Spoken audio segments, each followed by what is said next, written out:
প্রতিবার ট্যুরে যাওয়ার ২ দিন আগে আমাদের সবার মনে হয় যে আমাদের একই রকমের ড্রেস পরা লাগবে। তাই এবার ভাবলাম যে একই রকমের না, একই ডিজাইনের ভিন্ন কালারের ড্রেস পরবো। তো যেই কথা সেই কাজ নিয়ে আসলাম। এই ওড়নাগুলো আমাদের বাসায় ছিল, শুধুমাত্র লেস আর কাপড় কিনে নিয়ে আসছি।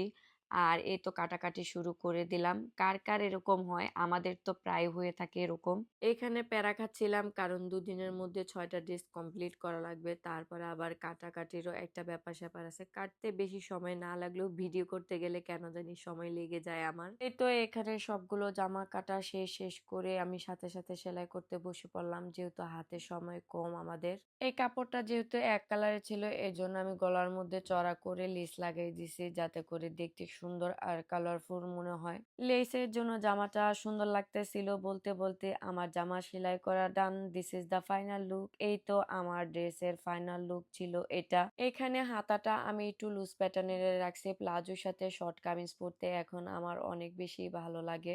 এই ড্রেসটার নাম হলো আনলাকি ড্রেস। কারণ আমরা যেদিন ট্যুরে গিয়ে এই ড্রেসটা পরছিলাম ওদিন সন্ধ্যা হয়ে গেছিল। না ছবি তুলতে পারছি না ভিডিও করতে পারছি। তাই আমরা আজকে পরছি। আজকেও সন্ধ্যা হয়ে গেছিল। তাই আমরা ছবিও তুলতে পারি নাই, ভিডিও করতে পারি নাই। যতটুকু করছি ততটুকুই আপনাদের সাথে শেয়ার করছি। ড্রেসটা কেমন হইছে অবশ্যই কমেন্ট করে জানাবেন। ততক্ষণ পর্যন্ত নিজে ভালো থাকবেন, অন্যকে ভালো রাখবেন। আল্লাহ হাফেজ।